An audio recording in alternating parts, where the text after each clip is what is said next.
What's going on, y'all? This your boy, Dale Wayne, the Let's Be Clear podcast. Ladies, what's up? How y'all doing today? Hey, how is everyone? This is our first podcast in March, ladies. Our first podcast. We've been going for 2 weeks. I know. Welcome back, everybody. Oh, yeah. I hope they missed us. Yeah. So much stuff has happened in this last 2 weeks, ladies.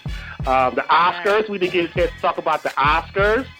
A lot of big wins for African Americans. Spike Lee got an Oscar. My girl Regina King got an Oscar. So a lot of big things happened. Right. I was thinking about that as things were kind of like unfolding. You know, different stories that we've talked about, Jussie and R.Kelly, and like you said, the Oscars. So I was just thinking to myself, I know your report is going to be probably packed. Oh, yeah. Probably going to be packed this week. Yes. A lot of things happened in politics. Michael Cohen, Donald Trump lawyer, he testified last week. So it's just a lot of big things happening right now. So I'm so excited to be on this podcast tonight with you ladies. Right. I'm excited to be here, too. I've got some pretty good topics. So. And y'all, bear with us. Our homegirl, Antoinette, is a little under the weather. Y'all can probably tell by her voice. So we're hoping she feels better really fast, especially for her big Las Vegas vacation coming up. Absolutely. Yeah, sorry, guys. I am a little under the weather. I'm getting back to my normal self, though, but just bear with my voice today. All right. Well, we hope you feel better, so. Thank you. So, Tab, what's up? What you got going on? What's up, Tab? All right, guys, you know what this is. This is Coco Brown Curls XO, and I'm coming to you every single week with Curls, Love, and Life. So first up, like always, is Curls News. So really quickly, just want to remind you guys, I have finally announced on my social media the date for my upcoming event. It is going to be March 23rd.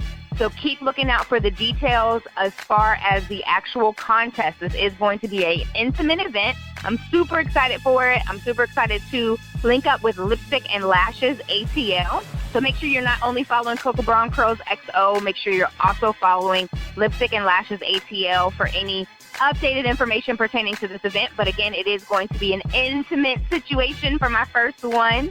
I want to kind of keep it, cute and small, so I can make sure I'm delivering the best to the group that comes. So I think we're going to actually do a contest for it. So pay attention to the next couple of days, and we'll have the actual contest rules posted. And I'm going to make sure I have some of that information posted on Lipstick and Lashes ATL as well. So that's what I've got for my upcoming event. The biggest curl news that I personally feel like needs to be talked about is, I don't know how many of you caught it or how many of you watch it, but I am a strong, super weekly supporter of Shark Tank that comes on ABC. I don't know if you guys are aware of that show. Mm-hmm. I'm a big fan, too, yes. Yes, I love Shark Tank. Yes, I love it. It's to the point where I watch it so much, I try to bargain with my husband on things. Like, well, hold on, let me match that. So watching Shark Tank last week to my curly community, CurlMix, the product line CurlMix, created by husband and wife. They were actually high school sweethearts. They made it to the Shark Tank. I was so excited to see them there, so excited to support them. But I kind of it's my curl news that they made it, because, it's a win for us all. Anybody that we can see kind of extending their platform and trying to get, any additional money or whatever that they need to really get the brand out there is amazing for us. So that was my initial curl news, but I think I want to take it a little further. And for those who saw it, and if you didn't see it, I'll update you a little bit. But the way the panel reacted to the fact that it was products made solely for natural hair. And again, this kind of takes me back to our last podcast, guys, where I was talking about how the state of New York is cracking down on employers who are, kind of reprimanding any employees that they have or calling out any employees that they have with natural hair. The fact that this natural hair brand got on Shark Tank, and you have a panel of judges, minus one, who literally said, we didn't realize this was a problem. I about lost it. I'll just admit, I'm watching it, and I was like, what did he just say? It's just a continuous, just the reality that people still don't get it. They still, right, beauty, the amount of money that we spend, just our community alone, the African-American community, just billions of dollars on this. We literally have a huge print on this, as much money as we put into it, and it's still not acknowledged. It's still like completely, they're just oblivious to it. Like they literally did not want to kind of negotiate and work with them because they did not know that there's a need. Like, I don't know if I was the only one that was completely thrown off by that. I got a question. It wouldn't be the first time. Was Mark Cuban on there and the dude from FUBU, Damon John, and Lori, was they on? Right. FUBU, so he was not on there. Instead, they had, and forgive me, I forget her name. She's actually the creator of the Dry Bar. So this was there, in my opinion, saving grace on the panel, because it was like, okay, we have a woman up there who is in the beauty industry. She's opened up a company called the Dry Bar, where she just basically, just it's different salons around the country. She started up with one shop, one brick and mortar. Now she has many. So I was like, they needed somebody up there that understood, and this woman was able to explain to the rest of the panel, like, yeah, this is totally a space. This is totally arena. There's totally a need. Like, natural hair is taking over. Mark Cuban actually kind of immediately bowed out, like, this isn't my space, guys. I already know I'm not going to be able to help you. And then it's the other one. I don't remember his name. The one that's the shorter guy. Yeah, I know you're talking about. His name is, I think his name is Kevin O'Leary. Yes. I think that's his name. Well, no, Kevin is the bald one that's always mean. Okay. Isn't that? I think that's the bald one that's always mean. It's the other one. He kind of wanted to, he did give them an offer, but he's the one that said, I didn't realize that this was a problem. And Robert. I'm just like, Robert. Yes, Robert. And I'm just like, I'm just like, are you kidding me? Are you like, we're still here. All this money that we spend. And but I guess, it's just something that we pay attention to. But long story short, Kim did stand her ground. She did not make a deal. She did walk away from it because I feel like he was, giving her an offer where it was being a little greedy, and she just wasn't willing to give up that much stake in her company. So I'm extremely proud of her for standing her ground and knowing her worth. And it just was a great moment for me being in this community to see another brand, out there and hitting that level, to do what she has to do for her company. So shout out to Kim and Tim for making it on Shark Tank, and again, for standing their ground and not just taking any deal, knowing their worth. Yeah, that's fantastic, because that's not the first time, like, another Black entrepreneur has been on Shark Tank. I think two young ladies with the lip line. It was like a lip color that was like bright and bold and things like that, and they didn't get it. And I think actually the guy who you're referring to, Mr. Wonderful, I forget his name, Kevin. Yeah, he actually called them roaches and referred to it as that. Yeah, and there was this big controversy about that happened. And these women I do remember that now.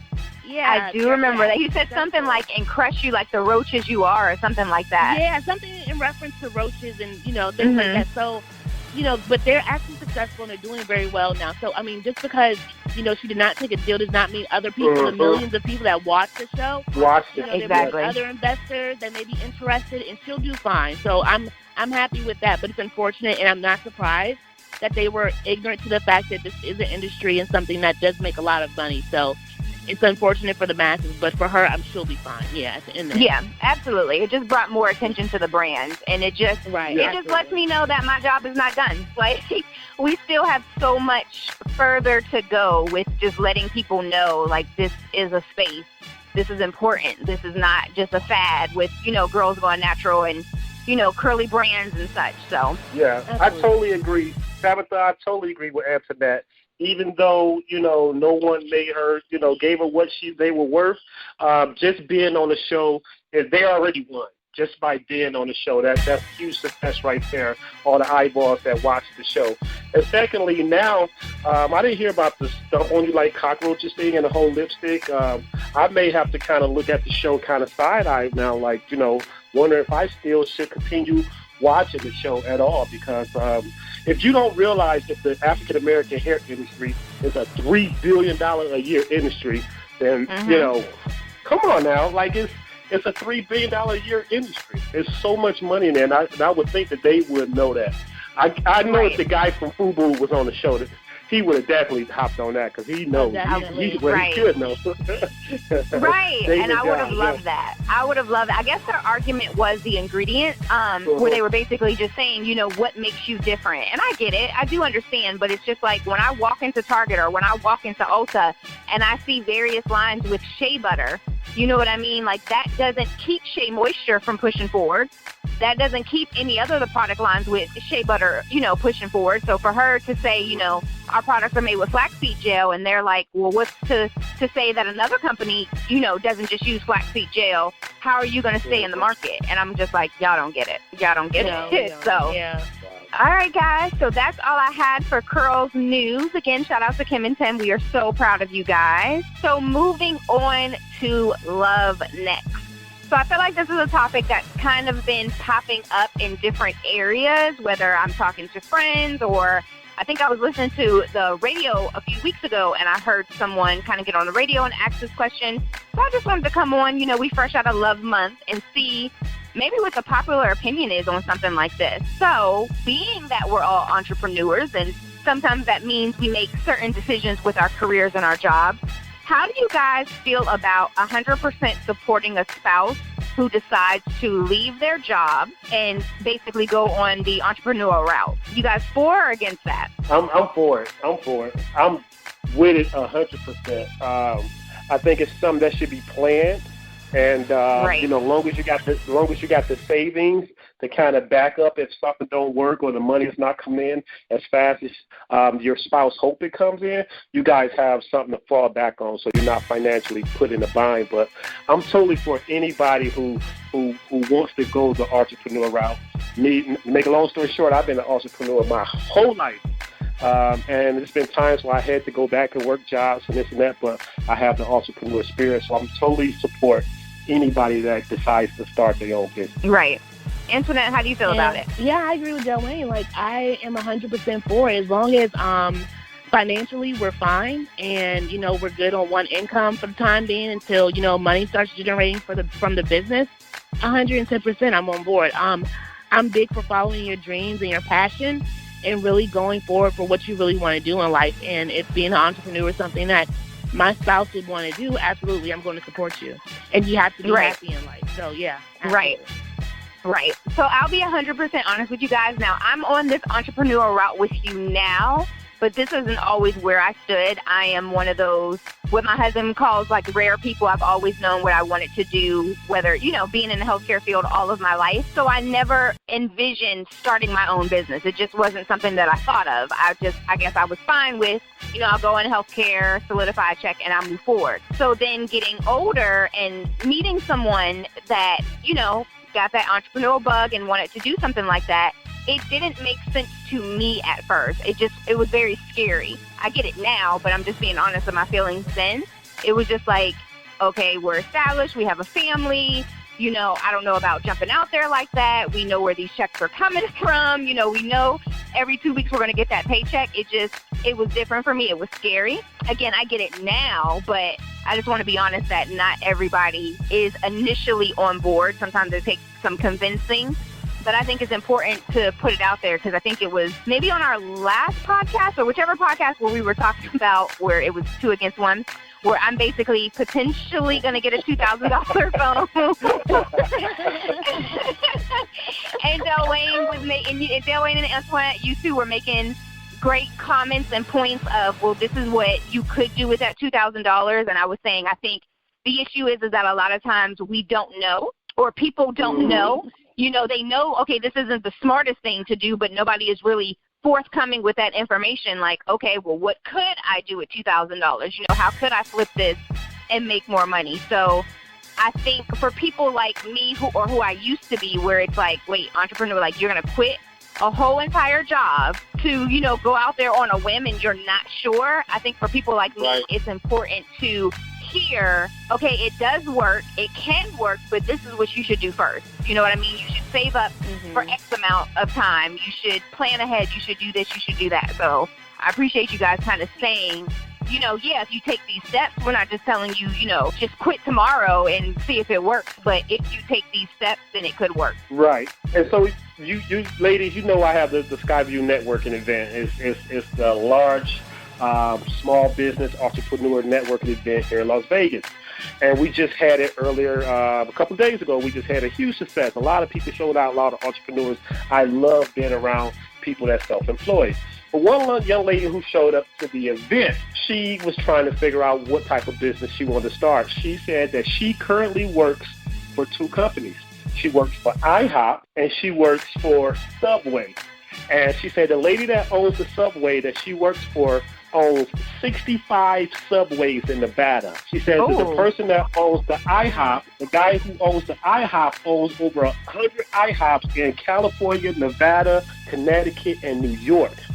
I explained to her, I said, you work for 2 millionaires. She said, yes, I work for 2. I said, you work for 2 millionaires. So you're helping them pursue their dreams, but you don't even have time to pursue your own dreams. They're basically paying you for your time. So what is your time worth?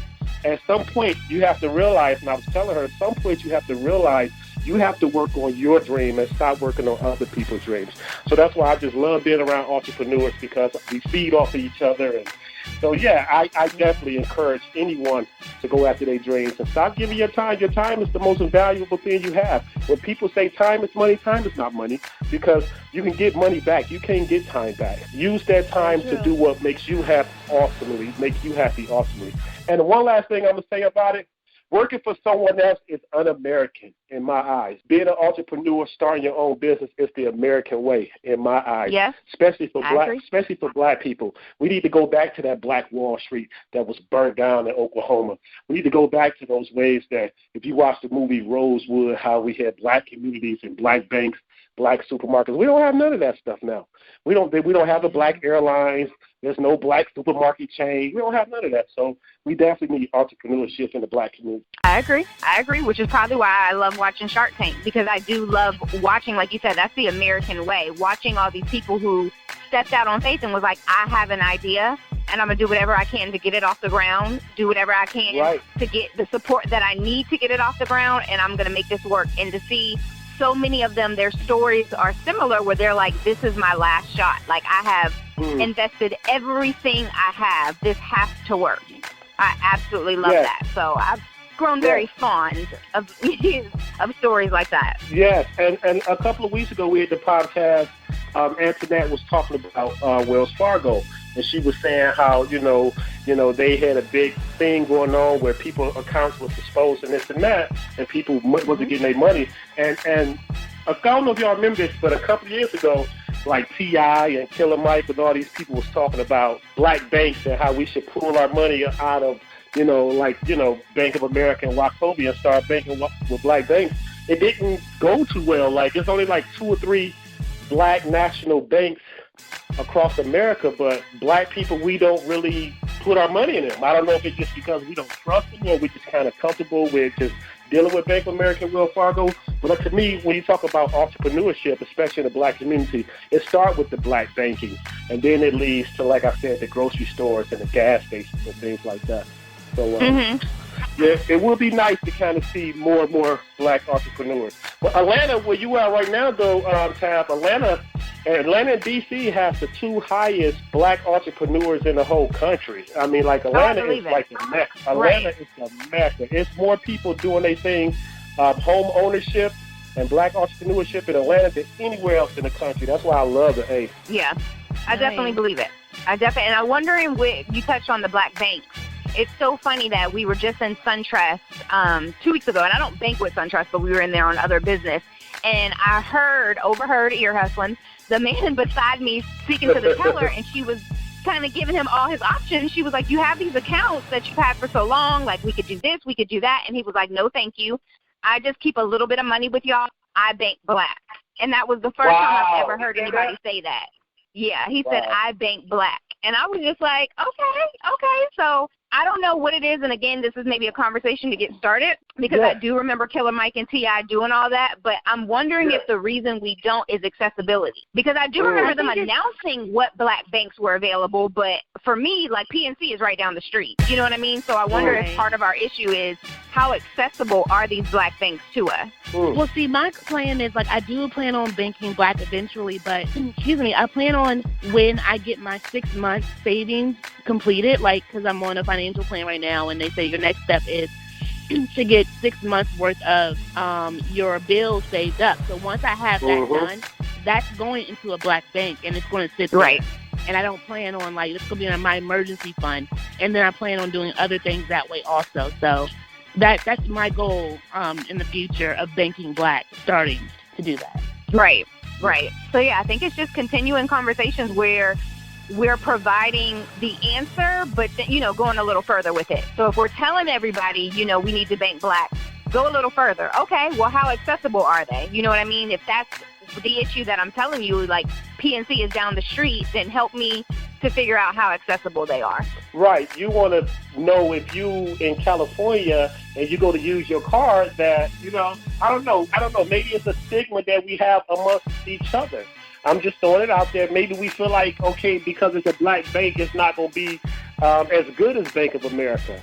And I guess, if people think that way, we got to get out of being like that. I know we do. And I'm guilty of it. I'm not just going to speak on other people. I'm guilty of it, too. But, I'm skeptical about anything. So I think that's probably one of the main reasons. I knew I was moving from Atlanta to Las Vegas, and I didn't want to bank black in Atlanta and then come to Las Vegas and realize that I didn't have access to, my funds, or customer just being able to go to the bank. Phone. Yeah, or just be able to walk in a bank. Yeah, just be able to walk in the bank and talk to someone about my money.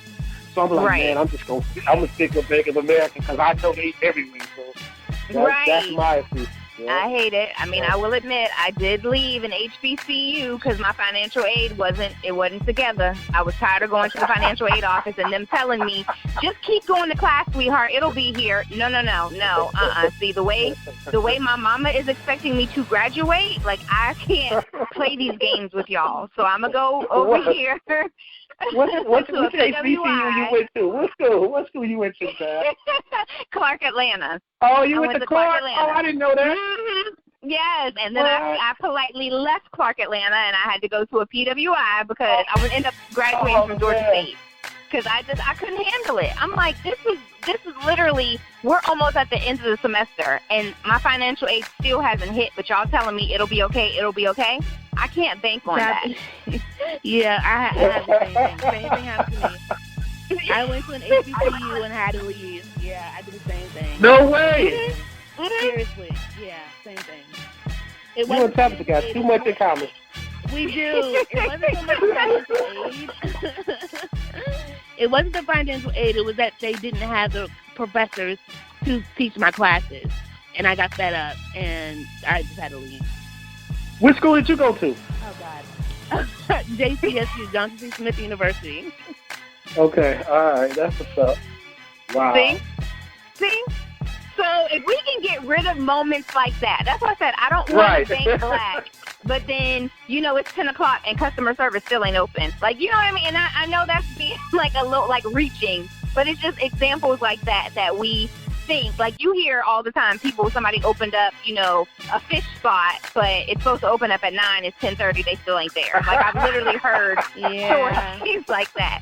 Yeah. So you don't even want those issues. So if we need to get past that. Oh, geez. You know what, Tabitha? You opened up the door to a whole new podcast. I know. I'm realizing just now, like, this is not even what the topic was about. We were supposed to be talking about. We got to write this one down, though. We got to revisit this topic.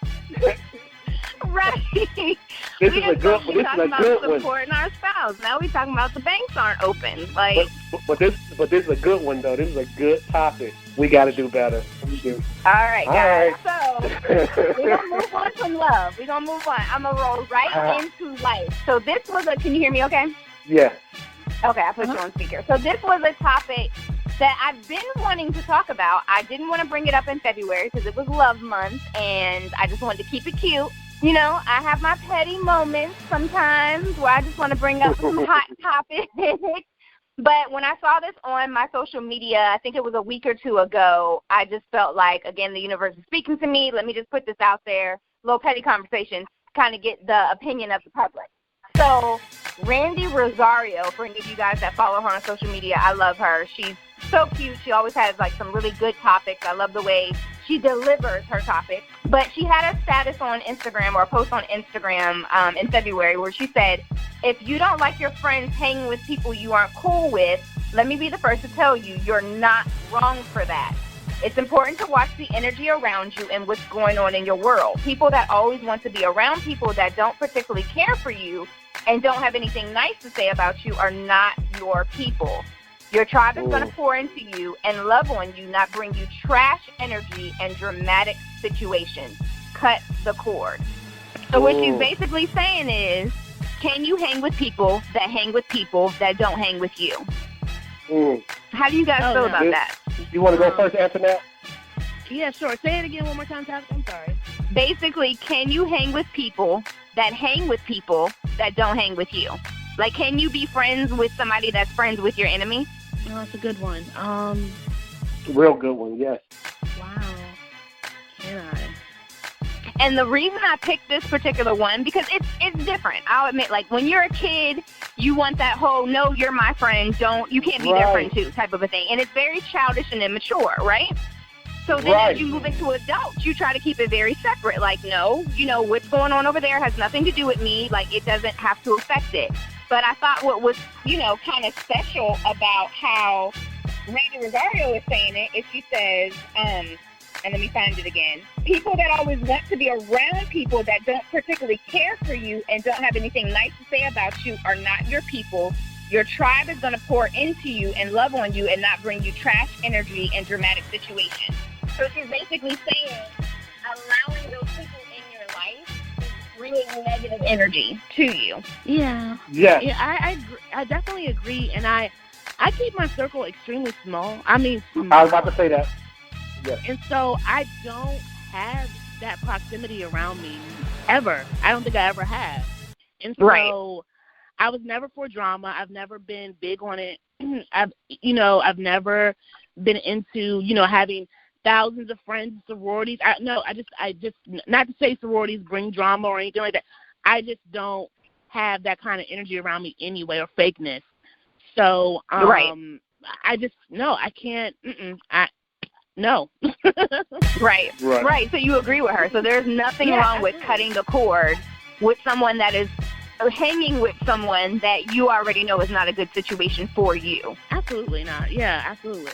Do what you have to do. Joanne, what you think? So I agree with Antoinette once again. I don't want this to be the podcast where we always agree with each other, but I agree with the sister.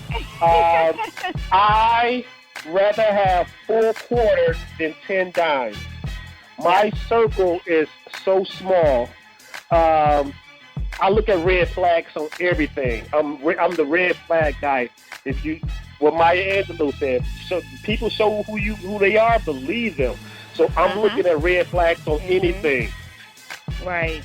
Sometimes, a lot of guys might not admit this, but a lot of times, guys in friendships, we treat each other as if you would treat like a female that you cut off. Sometimes you have to cut people off, not answer their phone calls, block them. You might put I might put your name in my phone to just remind me not to answer your call. It's that serious when it comes to friendships. I'm just like Antoinette said.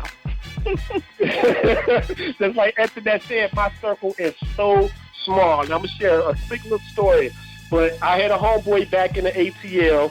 We was friends since like 2001, 2002. He used to get drunk and do things that I didn't like when he got drunk, like just be a little over-aggressive and just say things kind of sideways out of his mouth. Well, me and my other homeboys, I introduced them to each other. Well, my other homeboy kept hanging around him, even though I had already cut him off, because when he drink beer, he don't know how to handle his beer. That's not somebody I like to be around if you can't handle your alcohol. So long story short, my other homeboy still kept hanging around him, even though I didn't hang around him no more, and I had to cut him off as well. So I'm definitely, like, if you hang around with people that I don't hang around, then I'm not going to hang around you. We're not going to be friends. I'm really picky when it comes to people who I allow in my circle, and you have to have good qualities. You have to show that you are a stand-up person. You keep your word. You're honest. All those things. So my circle is really small. Like I said, I'd rather have 4 solid quarters than 10 dimes. So. Right. I agree. And like you said, this is just going to be a podcast where we all agreed on everything. I agree. I had to learn that that's okay, because you're kind of taught when you're adult, oh, that's childish behavior. No, if it's about protecting my energy, trust me when I say if I got rid of you, or if there's somebody not around me anymore, it's because you do not align with my energy. You don't align with my principles, with my values. You don't align with how I want to live my life. So if there's somebody that I know that I feel like does, but they feel like they align with that other person, I'm like, okay, one of these things is not like the other. Like this is not a match. So I have to protect my energy hands down. So I agree. And that's what stuck out about that post from her, is where she said, no, it's about protecting your energy. You cannot allow that. People that mess with people that you don't mess with, you cannot allow it. So if you don't mind me, Tabitha, I want to add to your question. What if it's a family member that's dealing with someone that you don't deal with? Cut them off. How do you handle that? I'm sorry. I'm quicker when it comes to family. I am quicker when it comes to I am. And let's be clear. I'm working on this because I acknowledge this. Like, I unfortunately have given more chances to friends who meant me no good than family. But I just feel, I have no qualms about it. Cut them off. I can't. Yeah. And I think the reason with family is because with friends, you're just my friend, and I kind of think that affects me. If you're my family, this is potentially going to affect my kids, and that I don't play. So if you're no good for me as family, and there's potential for my kids to have to be around you during, cookouts and, family reunions, I can't. So I'd rather cut you off quicker. My friends, I'm just going to party with you on the weekends. 9 times out of 10, my kids ain't around anyway. Wow. So I agree with you. Family, to me, you cut them off even faster because you know them better than you know friends, because you know them your whole life. So it's like, with me, it's like if it's a cousin or a sister brother, I'm like, there they go with that same bull crap again. How many times you got to give someone the opportunity to be in your life and they don't appreciate it, or they're doing something that you feel like, come on now, we already been through this already. So the thing about family is you've known them since you were born. So you know how they are. So it's easy for you to be like, I mean, trust me, I got cousins, I know how they are. So I know, like, okay, we going to text each other or say hi or bye, and that's what we get. We can't be around each other because me and you don't do the same things, and it's just not who we are. So unfortunately, it's like that. I mean, just because they're your blood doesn't mean y'all going to be cool. I mean, it's sad, but it's true. Yep, and I've had to learn that the hard way. Antoinette is real quiet on this topic right now. No, I agree with you guys. Family, I can distance myself and kind of keep to myself also in that matter. I'm very protective about myself and who I'm around and what kind of energy you're bringing me, and what reasons you have to be in my life at that moment. If I feel it's not positive, then I'm quick to keep you out of it. It's nothing for me. Like, it's fine. We're all grown. Like, no. Right. Wow. I love it. Again, all right. Good, I had to sprinkle a little petty. Tabitha. Thank you. I had to sprinkle just a little petty. I'll be a big girl again next week. All right, guys. So that was all I had this week for Curls, Love, and Life. So what we got next? Oh, all right, guys. It's time for Talking Tech with Antoinette. I have 2 interesting topics coming up. The first one I'm going to talk about is, I don't know if you guys have heard about it, but this whole thing that's been going on about this Momo challenge that's been happening on social media, or people have been warning people about it. Have you guys heard about that? Yeah. No. I got some communication from my kid's school today about that. Okay. All right, so let me, so for those of you guys who don't know, the Momo Challenge is reportedly encouraging children and teens to commit suicide and bizarre acts to themselves via YouTube cartoons, like within a YouTube, cartoon program. This character is said to pop up and say horrible things like, oh, you need to kill your mom, kill your dad, commit suicide, do horrible things, and then it goes back to the programming of the actual show. And so a lot of parents were not aware of this, and kids were watching this programming. Well, apparently it came out today that this was actually a hoax, and it's not even real. It has been said that it was created by Kensuke, who was a Japanese artist who made this for his employer, and it was first displayed in Tokyo as a horror art gallery back in 2016, and it was originally called Mother Bird. The Momo challenge appeared mainstream early last year after authorities in Argentina warned about a 12-year-old girl who killed herself after watching a video. And so that's where it spiraled from. But it actually is made up, guys, and it's not something that is real. And that my it kids spread are to going to the be United pissed. Yeah. So it was it was a really bad hoax. Oh no. Yes, Yeah, and they have YouTube Kids.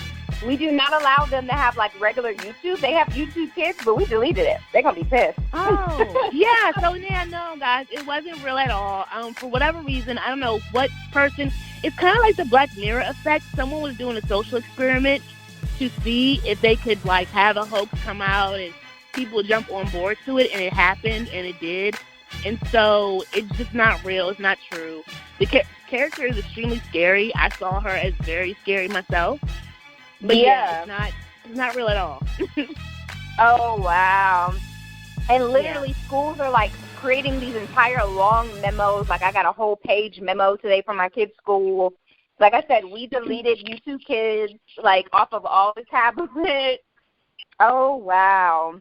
Yeah, so no, it's actually a hoax and it's not real at all. But it did peg me to ask a question like, what do you guys do to monitor your children online and what they watch? So for Aiden, like we're able to monitor him like with his phone. He's not allowed to download certain apps. But as far as like their TVs, so they have TVs in their room. They don't have the actual cable box from Charter, so they have to kind of like do it online. But they only really watch Nickelodeon and Disney Channel. I've never had an instance with I'll speak of the twins because they're only 6. I've never had a situation where they're watching something that they shouldn't be. They only kind of care to watch that. But then we do have like parental controls to keep them from being able to go like HBO and stuff like that. Oh, okay, nice. And how about you, Delane? So my daughter Leah, she's 13, and we had a problem with her about 3 years ago. She had downloaded this Kim Kardashian app, and I like to lose my mind. So me and her mom, we discussed putting, the parental thing on her iPhone, so she can't download no apps now. She like her phone is so restricted, like she can't send pictures. So yeah, we went the extra mile to make sure that she's not able to do anything on the phone that she's not supposed to do. And my son Jalen, he don't have a phone at all. Like I think he's ready. I bought him a phone, but his mom took the phone from him, saying that she just didn't think he would be responsible enough with the phone. So he don't have no access to a cell phone. So every now and then he'll get on his computer, his laptop, which is also restricted and monitored. And the twins, they 15, so they got their little phones or whatever. And they mom, she's really not as strict as I am when it comes to what they do, but they're good kids, so we just kind of trust that they're doing the right things. And I got both of their Facebook pages, and I kind of watch from a distance to make sure they're doing the right thing. So that's the steps that we take. Okay, yeah, because I was curious, because back in the day when you didn't have iPads and iPhones, like the computer normally sat in the family room, and your parents could walk past and see what you're doing on your computer. Whereas I know now it's a little bit difficult to keep an eye on the kids and what they're watching, because they grab the iPad and they go in their rooms or they go in a little corner and they watch whatever they want and download whatever they want for the most part. But it's great that you guys have steps and preventative measures to monitor what your kids are watching. And I think I encourage other parents to do the same as well, because although this was a hoax, something like this could be real out there. And I don't know why someone would, even make up a hoax like this and what the outcome and why that was even something that's entertaining for you to do. I don't know, but whatever. There's sick people in the world, whatever. Right. And I still do that with Aiden. I still make him, whenever he's on his laptop, to make sure he's staying on task, because you're less likely to steer away or veer away when a parent is around. So he has to be in the kitchen when he's on his laptop, because at any point I could walk up on you, I could tell you to turn your screen around. So, yeah, we have him be on his laptop in the kitchen, or, in a room where there's another adult. I really don't like him to have his laptop in his room alone. Right. And it's sad because it's certain cartoons you can't even let your kids watch now. Like SpongeBob, push it to the limit. Cartoon Network, after a certain time, kids can't even watch Cartoon Network after a certain time. Adult Swim comes on. Yeah, so it's a lot of things that are different now from when we were kids to what the kids have now. If you look at like some of the shows, like the channels on TV, they actually cussing now. Like it was certain words that they didn't say when we was growing up, but now on regular TV they're cussing. And then you're starting to see a lot of like homosexuality on TV, and even on some of the Disney shows. Like you see it now, even in cartoons. So it's crazy that time has changed. And like you were saying, Antoinette, when we were young, it was like we couldn't even close our door in our room. You close your door in your room if you want to. My mama would flip out if you be in that room with the door closed. Next time you come home, there is no door. Yeah, she take it out the hinges if you close that door. So times are definitely different. Definitely, yeah, that's for sure. But yeah, guys, so that was the first report for that one. My next report that I have coming up is a little on the other side. It's about music. And so the RIAA annual report just came out, and it said that music revenue has rapidly grown and shoots up 11.9% from 2017 for a total of $9.8 billion. So it said that streaming services has grown into a $7.4 billion business. And I'm just curious about that. Like, I found this very interesting that as the years progressed, streaming services like Pandora, Spotify, Apple Music is pretty much the go-to for people listening to music, downloading music, etc. And I wanted to know, like, I'm curious to know if actually buying music, because according to this report, buying actual music and downloading it has decreased, and it's decreasing over the years. And I wonder if that's going to actually be obsolete in the next few years. Like, will we not be able to buy music at all, and will we only be able to stream music? Now, me personally, I still buy music. I download it, and I actually it's only been like 4 years that I've actually stopped buying CDs and started downloading my music. But do you guys stream music, or do you guys still buy and download? So this is a great topic you just brought up, and I'm laughing about you stopped buying CDs 4 years ago. We're going to talk about that later. But this is a great... Well, you're going to really laugh at me. You're going to really laugh at me, but go ahead. Real quick. I used to own music stores in Atlanta, and the reason why I closed my music stores down is for this reason exactly. Just like we were talking about in the last topic, times has changed, and so people are streaming music now. I'm totally with it. I do not own any CDs no more. I don't even download music now. Me personally, I pay my little $10 a month. I have Google Play. I can listen to anything, anytime, anywhere. I just pay $10 a month for it. I don't need to download it. Like, it's just always there, and it's worth it. Like, it's worth the $10 because I listen to anything old and new. As soon as it come out, I have it on my phone. So, I'm loving the new technology. I'm loving the fact that we don't have to download or buy CDs anymore. Tabitha? So, I agree. I stream a lot just because time-wise. However, I, like Antoinette said, just 4 years ago, I think if Brandy was to come out with an album right now, I want a hard copy. Period. You want a hard copy? Wow. Yeah, I want an actual CD in my hand. Like I am. Where you want to play it at? I don't know. What are you gonna play it on? I have no clue where I'm gonna play it, but I want I am that sit on the floor, look at the pictures in the CD case, listen to the songs over and over. Like I'm still that girl. Like, oh my God. You guys are gonna get a kick out of this. You're gonna laugh. So getting in a relationship with my husband, I just was very I don't know about combining our stuff. It gave me anxiety.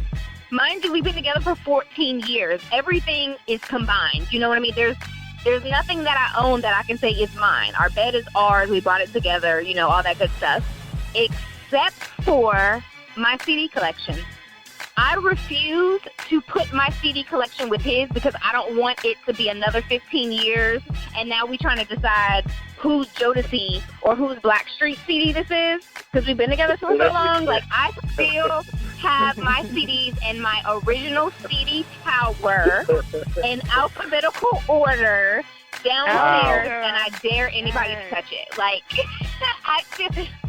have my A+ CD. I don't know if y'all even remember who A+ is. I have Aaliyah, I have J-Lo, Beyonce, all of the Brandies, Pink. I'm a CD girl. I want, if I said, if Brandy was to come out with a new album, I want a physical CD case copy in my hand.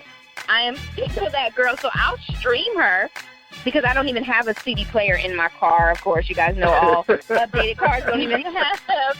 And I'll be totally honest, I just realized it. And mind you, I got my truck is a 2018, so I got it last September, I think. When I transferred all of my stuff out of my last truck and put it in my new truck, I had my favorite CDs.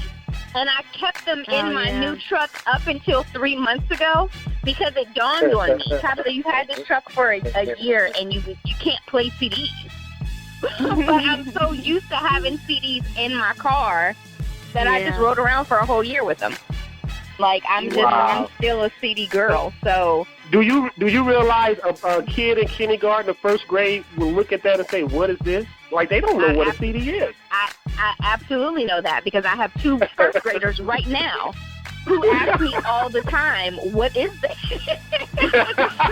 I swear, my original CD tower, like I said, all my CDs are in alphabetical order. I know A+ is first. It is in the living room because I refuse to combine my CDs with my husband because I don't want.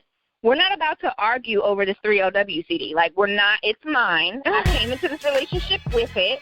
So. Wow. So they're more collector items for you. They are.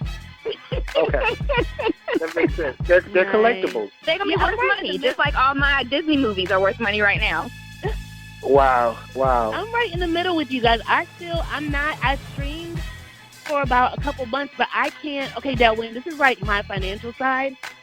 I can't justify spending $10 a month when I can go buy it and own it and get it for cheaper. Albums go on sale for $5, and I'm I can buy a single for $1 or get 15 singles for the amount that I'm going to buy for the $10 a month. So I look at it that way. I'm not in a year. No, that's a lot of money to spend for streaming, and I get nothing in return, really. So for me, it's my Netflix. So I don't sit down and watch Netflix. I don't have time. So that $10 is my Netflix. So it provides me all the music when I'm on the go because I'm always on the go. But here's the thing too that people don't realize with the Google Play. It takes all the commercials out of your YouTube videos. I get no commercials and ads in my YouTube videos. Plus, when my phone. Yes, all for the $10. Plus, when my phone is idling, I can shut my phone off. Well, not cut it off, but just shut it where it's not showing anything, and my YouTube video still plays. So I listen to my YouTube audios, and my phone don't have to be on, and I can still listen to the YouTube audio or just listen to a YouTube video without having to actually watch it. My phone could be in my pocket, and my YouTube video still play, all with the $10 and no ads. So. I've been doing it for about 4 years. Yes, no ads on YouTube videos and unlimited music. And you can download the music too. it's just not streaming. Like you can, whatever new song come out, all I gotta do is hit download and download straight to my phone. So I have free access to all the music for $10. So I can listen to it and I can download it. I agree with you there, Dwayne. I'm a music girl. Like, I could sit in my room for 8 hours and just listen to music. You know what I mean? Like, that is my thing. If I'm in a mood, if I'm upset, I can clean, listen to music. Like, music is life for me. So, like you said, $10 a month, $1,000 a year, like, that's worth it to me. Yes. But I still want Brandy's next album. And it's funny because I'm a huge Brandy fan, so I feel you on that. I'm a huge Brandy fan. But I want to touch bases real quick, Antoinette, on what you said about in the next few years will streaming be, would that becomes obsolete, like us just owning music at all. And the evolution of the way music is going, the reason why I start my new company, Las Vegas Promotions, because they did a study and showed that more and more people are going to see live shows. Like more and more people are buying concert tickets now, and that's what Las Vegas Promotion is. So I elevated my game. I got out of the music business. I shut the hip hop news down. The music stores are closed. So now I'm into the promotions and doing concerts and things of that nature because that's where it's going. Like you can't replace that. You cannot replace the live experience. So even though the buying music is going away and the streaming is more popular, people want to see Beyonce. People want to see Bruno Mars. Like Lady Gaga, Bruno Mars, they tickets like $400. That's the minimum. Like it's crazy. It's so much money now in concerts. It's ridiculous. So that's where things are headed now. Right. Yeah. We want that memory. Like I streamed Bryson Tiller, but there's nothing like the memory of me being at his concert by myself last year. Right. Like, I'll always cherish that. Yeah, that's the tricky thing with technology is that with technology and us being so, I guess, so, what do you call it, impersonal or so one-dimensional with technology that you want to have experiences and go out and do things. So that's what our culture is pushing towards is people are now putting their money and investing money into having experiences since they don't get that with the technology that we have at our hands. So I do see that. And the record companies and the artists know it. That's why you don't even need an album out now right now to be doing shows. Like they're doing shows without albums. Like they know it. Like we about to get this show money. So that's what's going on. That's a great topic. Beyonce is the queen of that. The queen. Yeah. Like, I bought these tickets. I hope there's going to be a new album before I go to this concert. But if it's not, it's okay because it's Beyonce. Oh, she has a new show coming out? No, it was just like the running joke of the last one for On the Run 2. Oh, got it. Like when we bought our ticket, there was no album. There was no album yet when she dropped those tickets. And she's still sold out. How much you pay for the ticket? So it was a birthday gift this year. My sister took care of my tickets. I flew down to Miami for that show. It was the best birthday present ever. But for On the Run 2, I paid, I think, a stack. I paid a stack for that one. For On the Run 1. For On the Run 1, I paid a stack. But it was amazing. Wow. It is an experience I will cherish forever. And that was the first time seeing, Jay-Z is my favorite rapper. That was the first time seeing Jay-Z in concert. So, very cool. Yeah. Yeah, I know it. I dropped a lot of money to go see someone I like. Like Kendrick, I've dropped that much for him. Yeah, definitely. For sure. So that's how we get Antoinette to spend money. Okay, got it. Yeah. Right, Tabitha, right. She'll forget all budget. She'll forget all balances, plans. Yes. Oh, man. So you'll spend $1,000 for Kendrick? Oh, for sure. In a heartbeat. Absolutely. Wow. This is shocking. I'm shocked. I'm blown away right now. Because this is where me and you separate. This is where me and you are not the same. Because I ain't spent $1,000 on nobody. And you're a music person. You still hold on? I'm gonna tell you, the only way I spend $1,000. No, I ain't even say $1,000. The most I spend is $300. It got to be Tony, Erykah Badu, Stevie Wonder, Gladys Knight, Ryan Isley. I got to throw some old school. It got to be some legends that, you know, we might not even see them perform again. Then I'll do it. But I can't spend a stack on Kendrick Lamar. I'm sorry. I can't do it. Oh, a stack on Kendrick? Mm-hmm. Yep. Wow. You must really love Kendrick Lamar. I do. Wow. But see, when you think about it, all them albums we used to buy over the years, it kind of balances out. Like if you think about over a whole year span when we used to buy CDs, we probably spent $500, $600, $700 on right. CDs, and now we're not doing that anymore. But we're using that same money going to see them in concert. Yeah, that's very true. That's very, very true. Yep. That was good. Yep. That was a really good topic. That's a good topic. That's a great topic. So that's it for Talking. All Yay, right. and your Great voice job. lasted. Yes. And I am literally blown away with this $1,000. I didn't think anything to get you would spend $1,000 answering that. Like, really? She gonna be there with the flip phone, but she gonna be there is the thing. She's gonna be there with the flip. She's not going to have the latest phone at Kendrick's concert, but she's going, and that's all that matters. That's also, at least I know that me and Antoinette can hang out at concerts. I do know that. That's funny. Okay. All right, y'all. What's going on? It's your boy Del Wade with the Let's Be Clear podcast entertainment report. Before I get started with my entertainment report, I would like to make an announcement. I am now working with the House of Blues Las Vegas and the Music Forwarding Foundation. Every Monday night at the House of Blues, you can come out and see young, talented artists perform. It's from 7 p.m. to 9 p.m. So Las Vegas Promotion want to invite everyone out for 2 hours. There's no cover charge. Just come out, eat, relax, unwind, and enjoy some amazing live performances from young, talented artists, what we were just talking about, ladies. So, yeah, come on out and enjoy some young people that's performing at the House of Blues. So that's my announcement. So this Monday, House of Blues. Thank you, ladies. Thank you. I appreciate that. Just trying to elevate the game and just move to where the times is going, and that's where we at right now. So it's this Monday, House of Blues, the B-Side Lounge. I will be there. So that's it. We'll see y'all there every Monday night. All right, y'all. Now it's time to get in this crazy entertainment report. R.Kelly is back in jail as of today. R.Kelly is back in jail. So Kels was taken into custody today in Cook County while in court for unpaid child support.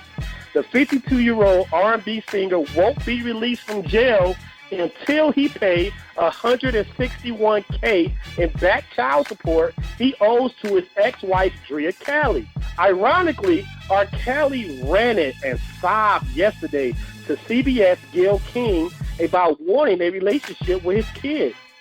TMZ broke the story. R.Kelly owes R.Kelly nearly $200K.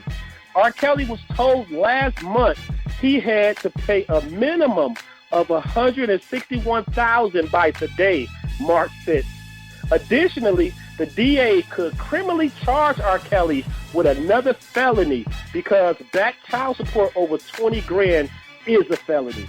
Ladies, what is your thoughts on the new R.Kelly interview with Gayle King, and what's your thoughts on R.Kelly going back to jail for child support? Hold on. Over $20,000 is a felony? Yes, in Illinois, in Chicago. Oh, okay, just in Chicago. Because I'm like, there's men all over this country who want to be locked up. Yes. Okay. Every state is different. Yes. Right. Okay. This is crazy. I saw the clips of the interview with Gayle. I definitely got to catch the entire interview. But I just feel like his ex was kind of in support of him. It seemed like. Just a few months ago when all this broke, and now, he's locked up. So is she going to drop it, or is she going to try to figure out a way to help him? Like, you were supporting him before. Right. So, knowing about the child support system myself, without putting my business out there, women do have the option of dropping the child support. Like, R.Kelly could call child support and say, listen, I don't want it no more. I want this case dropped, and they will release R. Kelly right now. But the likelihood of her dropping $200,000, I don't think so. I don't think so either. Yeah, no. Not at all. No, and I was going to say that I actually watched the interview when I came home today. I was like really anticipating watching it because I saw the clips and how outrageous he was. But what was extremely sad to me is that as he was speaking in the interview, he sounds like a child. Like, he doesn't even sound like a grown man that has the intellect to even communicate his emotions or how he actually feels. He just sounds like a little kid with what the words that he uses and the way he speaks. It's just really disturbing to me. It's a lot of layers going on with him and what he has going on with himself. Yeah, really one of my girlfriends actually brought that to my attention today, where she said, let's keep in mind that he is still, like, he's illiterate. They said before, like, he never learned how to read. You know, I think his issue, he couldn't read music, so all those things. So, yeah, that definitely matches up with what you just said. But he is just a child, and his mentality is, like with a kid, when they do something wrong and they just really do not get it. And it's not to make an excuse for him, but it's just sad. Yeah. Yes. It's horrible. So before R. Kelly was arrested 2 weeks ago, he was doing a lot of partying. I saw him on YouTube and Instagram, on TMZ. He was clubbing, he was hanging out, he was partying, he was overseas partying. R. Kelly knew he had this child support that he had to pay. R. Kelly made hundreds of millions of dollars in his career. I don't know how financially he got to where he is today. Like, it's ridiculous for him not to have no money. And secondly, if he did this interview with Gayle King, a CBS interview, and he knew he had this $200,000 child support, why not charge CBS $200,000? Like, come on, dude, don't do these interviews for free. Charge $200,000, pay your child support so you can stay out of jail. And thirdly, I was listening to some attorneys today. They say R. Kelly put himself in so much legal trouble by doing this interview because now the prosecutor can use things that he was saying in the interview during the trial. Like, he said something during the interview about he don't look at women's, he don't look and see if women, their age. He just want to make sure they're old enough. That's a comment he made. Like, he said, I don't care about their age. I just wanted to make sure they're old enough. Old enough for what, R. Kelly? Like, why would you do these interviews? And if you are going to do them, you should be getting paid for them. Why would you do an interview for free and you know you got all this financial troubles? Like, it's crazy. Right, because you're not helping your case. You're incriminating yourself more. Yeah. Right. So it's not like you're doing it for free and it's helping you. This is a double negative. You're doing it for free, and you owe your ex-wife a dumb amount of money, and you incriminate. Now you really going to jail. Like, you giving them, like, more things to use against you. And I thought, I when know. he was like, well, like I said at the beginning, I'm not going to talk about it because I have a pending case, but, and then he kept going with the sentence. And I'm like, he's an idiot for that. Yeah. Like, I know one of these news outlets would have paid him $200,000 for this interview. Oh, yeah. So, and we need to talk, and I would love to have a discussion, like, where is R. Kelly money? Like, where is his money at? Like, how many Grammys he got? How many #1 albums? How many concerts? That's probably, it's got to be, because I've seen R. Kelly once in the 90s, and I've seen him again, like, the early 2000s before he was peeing on people. Like, so, like, I know he made a lot of money doing these concerts. It's crazy. Yeah. But he needs to be locked up, so he's where he needs to be at. Yeah. So. Oh, he will be. He's going to jail. He's in jail now. I mean, so, yeah. Exactly. He like me and Tabitha was talking about, it was the episode right before you joined the podcast, he can get help while he's in jail. Yeah. Right. He needs to stay right where he's at. Now, I don't know, like, the instant. I never watched the documentary. I know, Antoinette, you had posted something on Facebook a couple of days ago that you were watching the documentary. I have not watched it yet. But based off the documentary, ladies, do you think R. Kelly should spend the rest of his life in jail? Yes. Absolutely. Antoinette, too? Yeah, for sure. He's horrible. So he should die in jail. Oh, when you say the word die in jail. That's a little, yeah. Yeah, that's it. Like you said, spending the rest of your life. I mean, I feel like he knows better than this. He knows better than this. I feel like him partying in the midst of all this, I feel like him almost liking the attention that he's getting, around the case from other girls saying, you can take me hostage, all that. I feel like it's just making it more known that you're doing wrong and you don't really care. You think you're going to get off. I just feel like he's not really sorry. Like, you're almost making a joke out of it. Because he got off already. Like little clips of him saying, you had a chance to catch me then. You should have caught me then. Right. He felt like he was untouchable because he already got off once. Mm-hmm. Right. Exactly. And then, like Antoinette said about the people, he done paid off a couple of women too. Yeah, a lot of people. And I think that, me, I'm big on karma. And kind of like, not to bring him up in this, but how the OJ thing went, he got off the first time, but they made sure to get him that second time around, right. even though they had not been guilty for it. Yeah. But I think the same thing will happen with R. Kelly. Like, come on, dude. Right. Karma's coming back around. Like, you're going to, it is. It's going to happen. And I just don't know, Tabitha, if he thought $161,000 was going to magically pop up at his door. But it ain't happening. It ain't happening. So I just, he got to be smarter than this. I mean, I found out that how he got out of jail is he signed a contract, a record for a new record for $1 million to someone. Like, people are actually still giving him money for records because he do have a fan base. Like, if you go type in a search in any social media, like, there's R. Kelly innocent hashtag, free R. Kelly, R. Kelly. It's just he has a huge following of people who don't believe none of this. Like, it's fans that don't believe none of this. Yeah, they got Instagram pages up. Like, it's crazy how many fans that don't believe R. Kelly did none of this and he's being framed. Yeah, and actually they said that once he got locked up again, or at a Gayle King interview, that they said that his streaming numbers went up again. So I don't know what's wrong with people. I really don't. I don't understand. That's crazy. And on top of that, when he go to prison, it's so crazy because the Cook County Jail released a statement. They said that they had to lock their county jail down for 24 hours, meaning no inmates could move. Like, the inmates in the Cook County Jail, these are gangster disciples. These are folks, and these are, Chicago have so many gangs. These gang members are pissed off at R. Kelly because of him, they got to stay in their cell. So, he's a target, and not only that, he's messing with little girls. So jail is the last place R. Kelly. He's in a bad situation, and it's not going to end well for him. Like if you could tell during the interview, he may harm himself. You never know, because that's how bad the situation is for him. Mm-hmm. Very true. That's crazy. And that he's going to harm himself because he don't want to, face the consequences of his actions.